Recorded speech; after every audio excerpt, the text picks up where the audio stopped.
आज हम विभिन्न पीढ़ियों की यात्रा करेंगे, साइलेंट जनरेशन से जनरेशन बीटा तक। हर पीढ़ी ने अपने समय में दुनिया को कैसे देखा और बदला, यह जानना दिलचस्प होगा। तो आइए इस सफर पर निकलते हैं।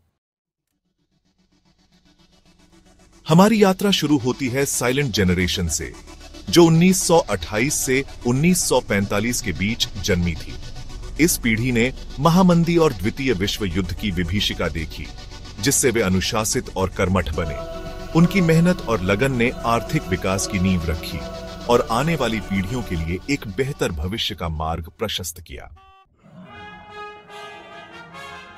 अब बारी आती है बेबी बूमर्स की, जो 1946 से 1964 के बीच जन्मे थे।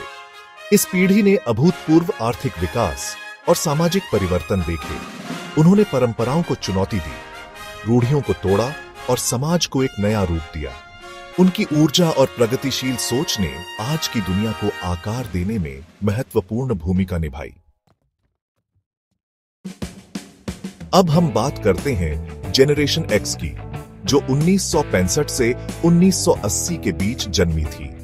इस पीढ़ी ने व्यक्तिगत कंप्यूटर, केबल टीवी और शीत युद्ध के अंत का दौर देखा। उनकी अनुकूलनशीलता और व्यावहारिकता ने उन्हें तेजी से बदलते तकनीकी युग में सफल होने में मदद की।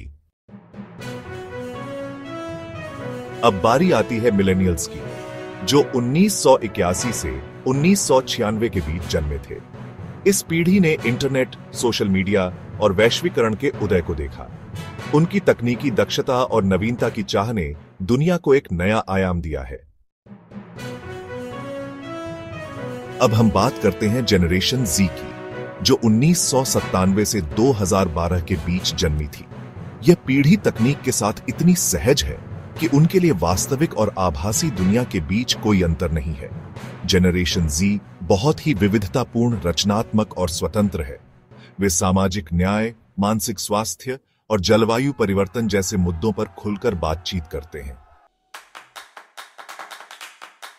अब हम जनरेशन अल्फा पर नजर डालते हैं, जो 2013 से 2025 के बीच जन्मे हैं। यह पीढ़ी पूरी तरह से डिजिटल और एआई चालित दुनिया में पली बढ़ रही है। जनरेशन अल्फा अत्यधिक तकनीकी रूप से पारंगत, रचनात्मक और जिज्ञासु होगी। यह देखना दिलचस्प होगा कि यह पीढ़ी दुनिया को कैसे बदलती है।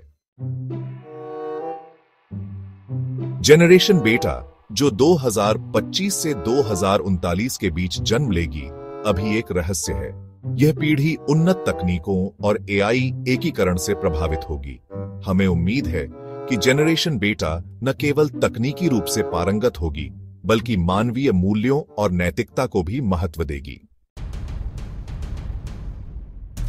दोस्तों, आज हमने साइलेंट जनरेशन से लेकर जनरेशन बेटा तक विभिन्न पीढ़ियों का सफर तय किया। हर पीढ़ी की अपनी खासियत होती है, अपनी ताकत होती है और अपनी कमजोरी होती है। हमें जरूरत है कि हम सभी पीढ़ियां मिलकर चलें, एक दूसरे से सीखें और एक ऐसी दुनिया बनाएं जो सभी के लिए बेहतर हो। धन्यवाद दोस्तों। अगर आपको यह वीडियो पसंद आया हो तो लाइक और सब्सक्राइब करना न भूलें। अगली बार फिर मिलेंगे एक नई जानकारी के साथ।